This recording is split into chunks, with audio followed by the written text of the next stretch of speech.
Good morning, ma'am. You're Crystal Calvillo? Yes, ma'am. And Ms. Calvillo was previously in court and cause number 24, DCCR 2456, entered a plea of guilty to the state jail felony offense of theft of property. I've received that pre-sentence report. Any additions or corrections to that report? No, Your Honor. Not for the state. All right, ma'am, I'm going to find that you entered your plea of guilty previously, freely, and voluntarily.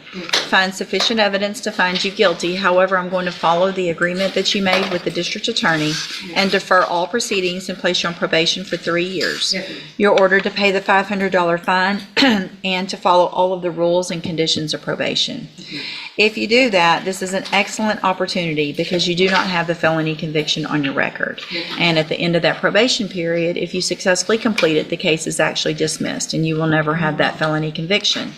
The other side of that, though, is if you violate any condition of probation, you can be brought back into court, you could be found guilty, and then you could be sentenced anywhere in the range of punishment, which is up to 2 years in a state jail prison. Do you understand? And there's no restitution, correct? No. Okay. All right, I'm handing you the trial court certification that shows this was an agreement that I followed, and so you have waived your right to appeal. If you'll just have a seat here in the courtroom, probation, she's going to call you up to her desk when she's ready to go over all of your paperwork. Thank you, ma'am. Good luck to you, ma'am. Thank you, sir. Thank you, Your Honor.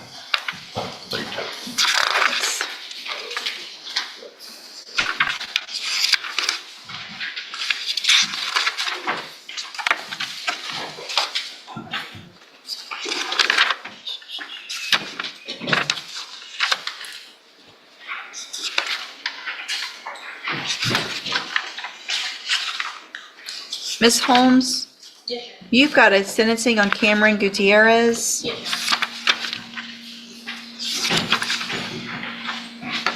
Sentencing on Cameron Gutierrez. Good morning. Good morning. Are you Cameron Gutierrez? Yes, ma'am. And Mr. Gutierrez was previously in court and entered a plea of guilty to evading arrest or detention with the use of a vehicle in cause number 25 DCCR 0325. I've received that pre-sentence report. Have you both had an opportunity to review it? Yes, Your Honor. Yes, sir. Any additions or And corrections? from the defense. Not for the state. All right, sir, I'm going to find that you previously entered your plea of guilty freely and voluntarily. Find sufficient evidence to find you guilty. However, I'm going to follow the agreement that you made with the district attorney and defer all proceedings and place you on probation for 2 years. Yes. You're ordered to pay the $500 fine and to follow all of the rules and conditions of probation. Yes, ma'am. If you do that, this is a great opportunity because you do not have a felony conviction on your record. And if you successfully complete the probation, at the end of the probation period, the case will be dismissed and you'll never have a felony conviction. The other side of that, however, is if you violate any condition of probation, you can be brought back into court, found guilty of the offense, which would make you a convicted felon, and sentenced to prison for anywhere in that punishment range, which is between 2 years and up to 10 years in prison. Do you understand? Yes, sir. I'm handing you the trial court certification that shows that this was an agreement that I followed, and so you have waived your right to appeal. If you'll just have a seat here in the courtroom, probation's going to call you up to her desk when she's ready to go over your paperwork. Okay. Good luck to you, sir. Thank you. Thank you. Mr. Kelly. I lost Mr. Kelly. Mr. Mitchell, you've got John Van Wright, Present. 2 cases. Yes, Judge. Good morning. Good morning, how you doing? Good, how are you? Oh, I can't complain. It's Monday. Nobody would listen if we complain anyway, right? Drove in for Fort Worth to be here, though. That's right. Good morning, sir. You are John Van Wright, and this is 24 DCCR 2485 and 15 23582. What is the announcement? As far as the MTRP, it'd be not true, Judge. Okay. You know, I think we'll just prove up the MTRP first, Judge. Okay, so let's do this then. Let me get that pulled up. We'll go through that entire motion, and then we'll get an updated report and set it for sentencing.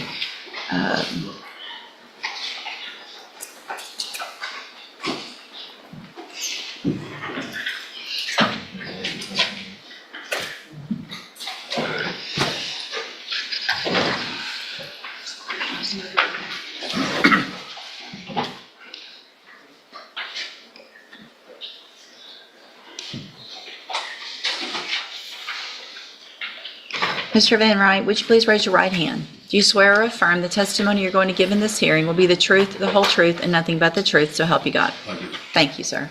And will he waive the formal reading of the motion? Yes, Judge.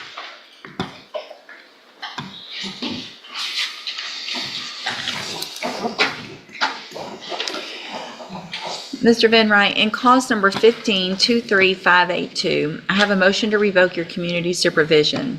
Shows that you were placed on probation July 28th of 2020 for the third-degree felony offense of injury to a child, elderly, or disabled individual, and that was a 10-year term in prison, but it was probated for 6 years. Is that correct?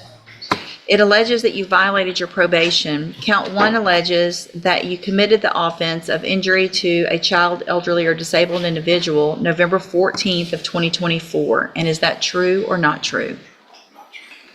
All right, did you enter your plea of not true to count 1 freely and voluntarily? All right, then I'm going to enter that plea of not true on that count. I'm going to reset the case for sentencing hearing. About how long do you anticipate? I want to know more than that. About an hour or so, so we could do it maybe at the end of a docket? Sure. So we'll set it for 11, probably on a Monday. Okay. Just at the end of one of these dockets, unless I can find a time when we're not in trial on another week. Okay. And that'll give y'all time for any You can evidence. just let me know, or have Kelly or someone let me know so we can get witnesses here. We'll do it. She'll be back tomorrow, and we'll get that set in the next couple of days. If I can get an updated pre-sentence report, that would be great as well. And then we'll see y'all back at sentencing. All Sounds right? good, Judge. Thank you. We need to get his print, please. Yeah, make a note for Kelly, though, that it needs a hearing about 1 hour. We probably can do it on a Monday unless we find another day.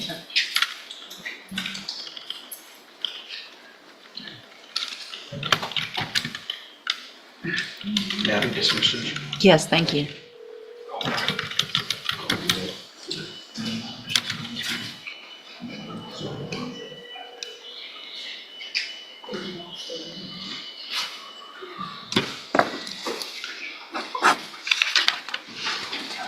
Mr. Rennick, you have a sentencing on Alexandria Bledsoe. Sentencing on Alexandria Bledsoe. Good, how are you doing? Thank you.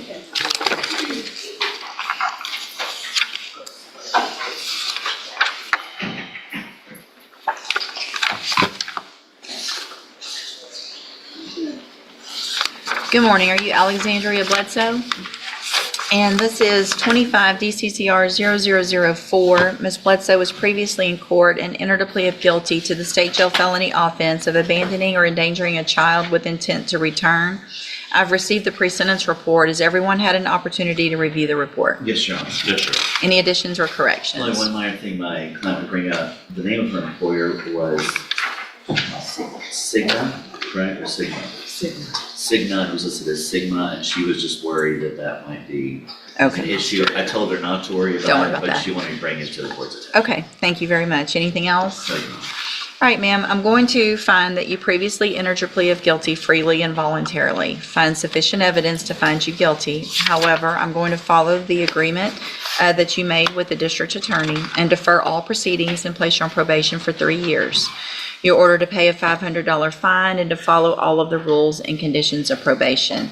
That is going to include completing an intensive parenting class. If you haven't already done that through CPS, there's going to be something through probation that you're going to need to do, obviously. If you do everything that you're supposed to on this probation and follow all of the rules and conditions, then this is an excellent opportunity because you do not have a felony conviction on your record. The other side of that, though, is if you violate any condition of probation, you can be brought back into court, you could be found guilty, and you could go to the state jail prison for up to 2 years. Do you understand? Okay. Obviously, I would like to think that this was a huge wake-up call because this could have been very, very bad. And so take care of your child, take care of the classes, make sure you make all of the right decisions when it comes to that, and you shouldn't have any issue. I'm handing you the trial court certification that shows this was an agreement that I followed, and so you've waived your right to appeal. If you'll just have a seat here in the courtroom, probation's going to call you up to her desk when she's ready to go over your paperwork. Good luck to you, ma'am. Thank you, Mr. Rennick. And Mr. Rennick, you also have Patrick Gallagher Yes. sentencing, 24 DCCR 2422. Yes, Your Honor. Sentencing. Patrick Gallagher. He's also present. I have one other after that. Good morning, sir. You're Patrick Gallagher. And Mr. Gallagher was previously in court, entered a plea of guilty to driving while intoxicated, third or more. And I received the pre-sentence report. Has everyone had an opportunity to review the report? Yes, Your Honor. Yes, Your Honor, yeah. Are there any additions or corrections? Nothing was mentioned. I didn't see any, Your Honor. So, Mr. Gallagher, you want to know what my big concern is? How long were you off probation for your DWI second when you got your DWI third? I can't remember. 4 days. 4 days. That's what it looks like to me. It expired, community supervision expired, looks like October 3rd of 2024 is the way this reads. New case, October 7th of 2024.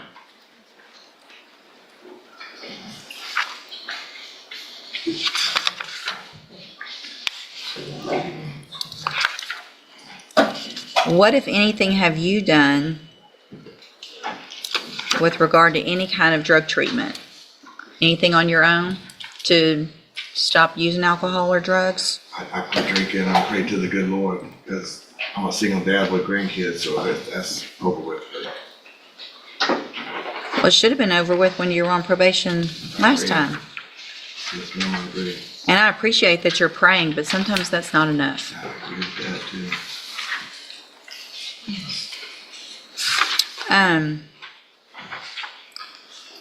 Are you still working Yes, ma'am. at Exxon? Yes, ma'am. Judge, there is one issue I need to bring up whenever you're done speaking. Go ahead.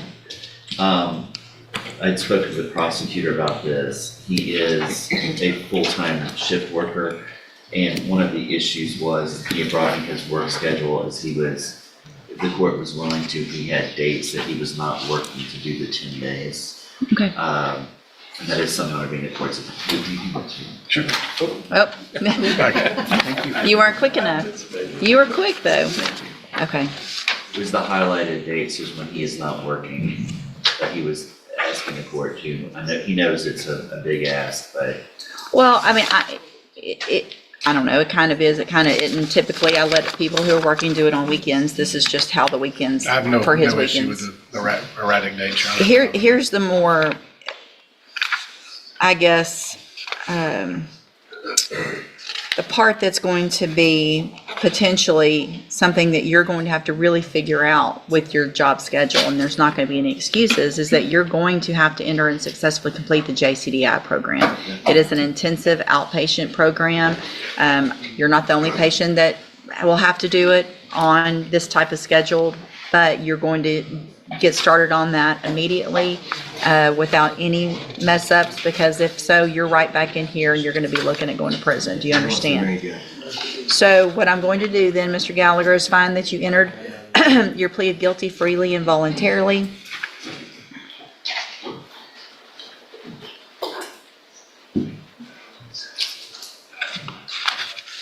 Have you been wearing a drug patch either, or no?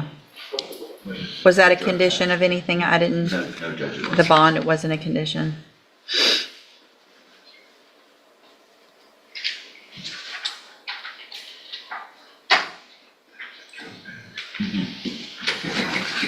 Well, because there was, the blood came back with positive of Delta 8 THC. I'm sorry? That's correct. Yeah. Are you doing anything like that still? No, ma'am, I work for ExxonMobil. Well, I mean, did you work for them when you, I did, but I had a vape that I didn't know was there, so that's history. you're 52 years old and you're using a vape that you don't know what's in it? Do you want me to buy that? You don't have to, no, ma'am. I don't. Because if you don't know, then you should have known. So either way, it's ridiculous that, I mean, that's something that a teenager would come in and tell me, I got a vape and I don't know what's in it.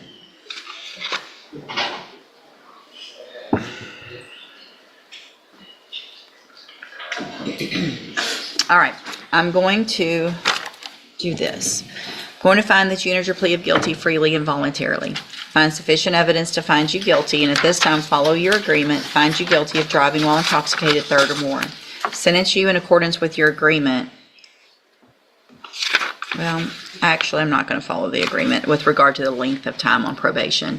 The fact that he was just off of probation, I think, warrants longer than a 5-year probation. The length of your probation period is ultimately up to me anyway, so it's not like I'm following the main part of the deal, but you still wouldn't have a right to appeal because that's up to me.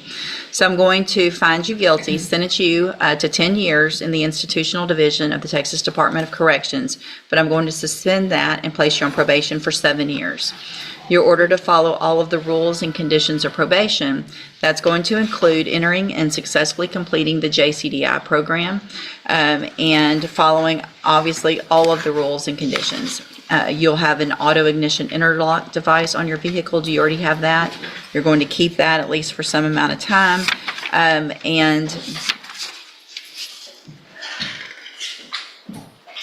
if he has the interlock, you can make a notation. I don't need interlock and scram and portable, whatever they feel like is best through JCDI. Once that gets going, I'm fine with.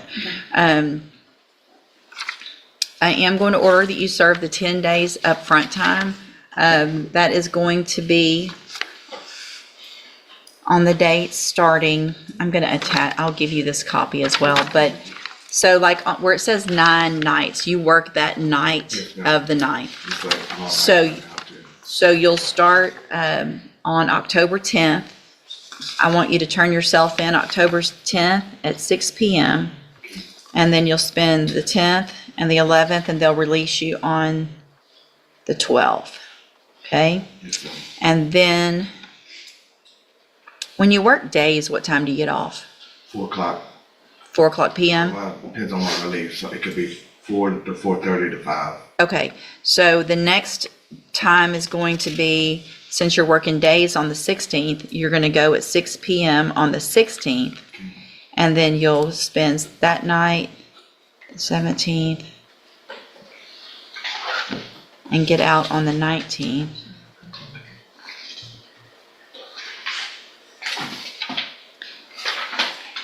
If you don't have something written, days or nights, does that mean you're off?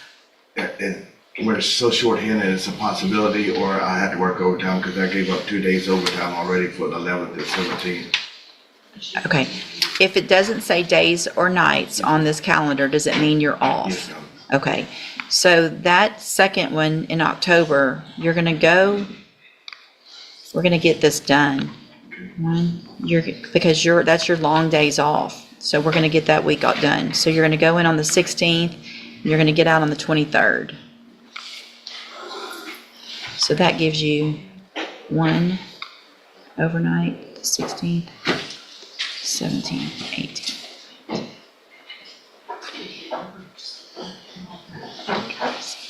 That gives you 7 days.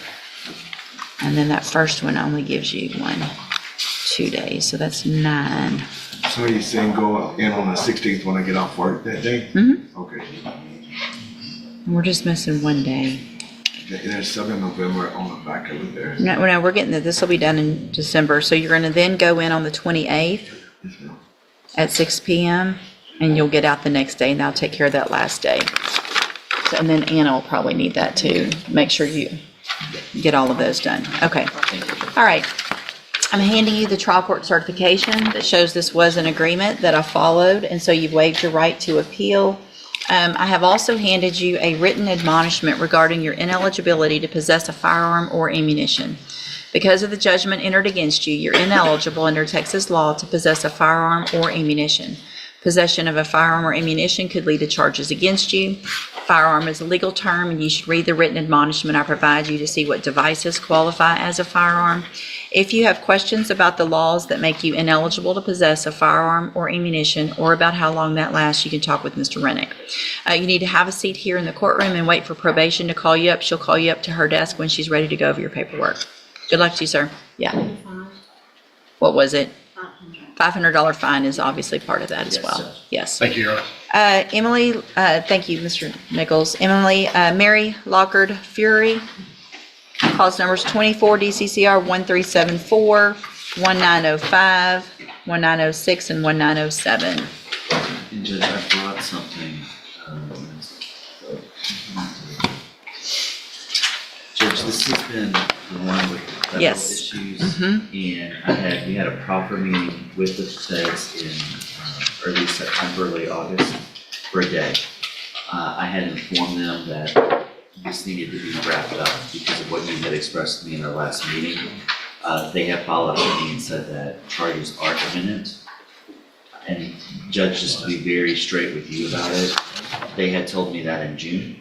And then I'd said, I'm getting heat respectfully from the courts, and she has charges also pending in Chambers in Hardin County. The courts are aware of what's going on. Mr. Moran, the assistant U.S. attorney, has informed me that he thinks it's going to happen either, he alluded to me it's going to be in October, but I have no way of telling the court with absolute certainty that's correct, so I don't have control over it, because I thought it would be sooner. Right. But the dilemma for me is, and Mr. Smith, who's been super helpful and accommodating dealing with this issue, is that we know that the federal charges are coming. They haven't landed yet. But I don't want to be placed in a situation where I have to clean the state charges and the federal charges are coming. That's why I brought that email. I appreciate the email. If you don't mind, I'm going to hang on to this. Absolutely. I might give Ray a quick email or a Yeah, call and just to find, he's very I've known him pleasant. we used to work together, so I'm fine with, I've spoken with him, I've sent him all of the restitution amounts for our cases. yeah. And he may be waiting on other, We had like a 6-hour proffer meeting with the U.S. Attorney's Office. We have nothing else to give them. Right. We give them everything and everything. It's really just waiting for, he's claiming a debriefing and the charge is coming, but it's taking okay. quite a time. I'm going, During the sentencing hearing, Judge West questioned the defendant about a positive THC result and his explanation that he had used a vape without knowing what was in it. The judge was clearly skeptical.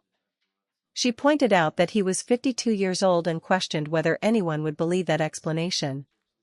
Then Judge West delivered a sharp response, saying that claiming you had a vape without knowing what was inside sounded like something a teenager would say. But the consequences didn't stop there. The judge decided that the defendant's recent history warranted a longer probation period. Instead of 5 years, she ordered 7 years of probation and imposed a 10-year prison sentence that was suspended in favor of probation.